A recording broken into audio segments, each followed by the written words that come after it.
Well, I thoroughly enjoyed that. That's the kind of 1-0 win I like to see from to start with. But it was hard work, wasn't it? And like, but really, really, I don't know. Did you feel as good about it as I did? Like just the breadth and the result. Yeah, I think I spoke to players last week and this week at training, and we said, like, the cliche is true: clean sheet wins championships. And that's what we're focusing on this year. Like, goals will happen, we have a talented squad, we're going to find goals from somewhere. But like, putting in hard graft and keeping a clean sheet is and has always been like really important as like part of this squad. That's what we felt today, I think. And it was like the fight to get it as well, all day long. I mean, that's like I had to drag Julia over to come in and part of this interview, but I wanted one of the defenders that was on the pitch for the whole game. Yeah.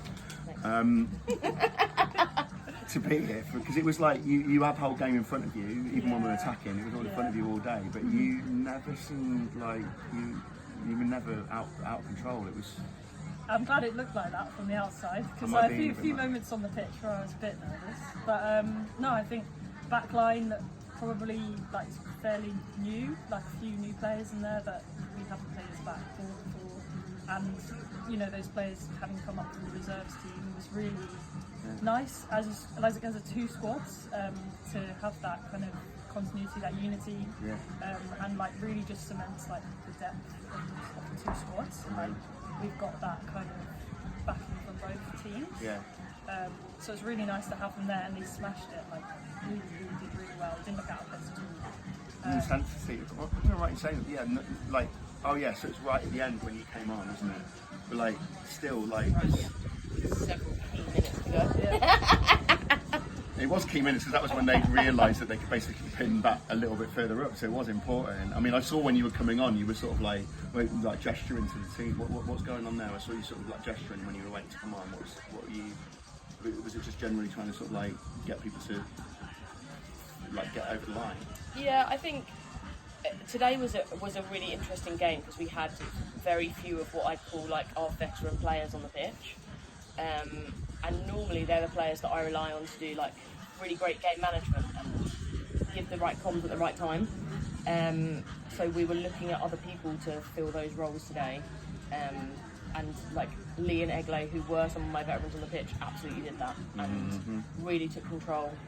Egley decided to start like hitting goal kicks into their final third for the last 15 minutes.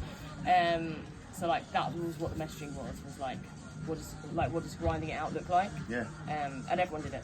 And responding to the circumstances in the game as well, it was amazing. That's what I enjoyed about it. It was like they gave more, but we absorbed it. We need to talk about the goal because it was excuse me, it was marvellous. Can't remember who put the assist through, but it was Egley. Yeah.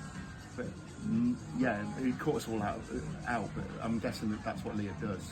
Like, she spots a chance and will find the gaps. Like, lifted it over the goalkeeper. Yeah, is what Leah does, and also I'm sure the scaffold were doing the same thing that we were doing in the dugout, which was telling her to take another touch. Right. I was shouting to take a touch. She didn't take a touch. No. But when you finish like that, you don't need to. So yeah, that was one that went in, but she probably had 2 or 3 other opportunities that should not have been anywhere near goal scoring opportunities, but she creates something from nothing. Yeah. Great additions across then, like players in all the positions as well. Really exciting. We could tell, like you said, there's a lot of chat about players that we were more familiar weren't around, and it was incredible to see, just how everybody was on it, and the intensity was quite simple. Yeah, I think we probably from last season there are a few games where maybe we wouldn't have managed to grind that out, and we probably have been maybe conceded late. So I think certainly from a defensive perspective, it's nice to see that we have that ability to do that. And that we can just manage those games and grind them out in a very hot day as well. So it's like it really builds up confidence, I think. So we started the game with 9 players on the pitch. Alex, I'm going to let you talk about what we did. Yeah, we're choosing to start this game and every game this season with 9 players fielded. It's the second time that the FA have chosen to ban women from playing football. and the two players that are standing on the edge of the pitch represent that. It's the second time that the FA have chosen not to make the correct stand, despite the fact that there is scientific and cultural evidence to suggest that trans women playing football is important and adds to our game as a whole. And it's really hard to work within a system like the FA at the moment when they're stopping women from accessing this game that we love and all love, and having someone decide who gets to play when and where is not something that we stand for as a club, and will continue to stand against that. Right. I think it was noted, and I think people figured out that it was something, but it's nice to hear, the reason as well.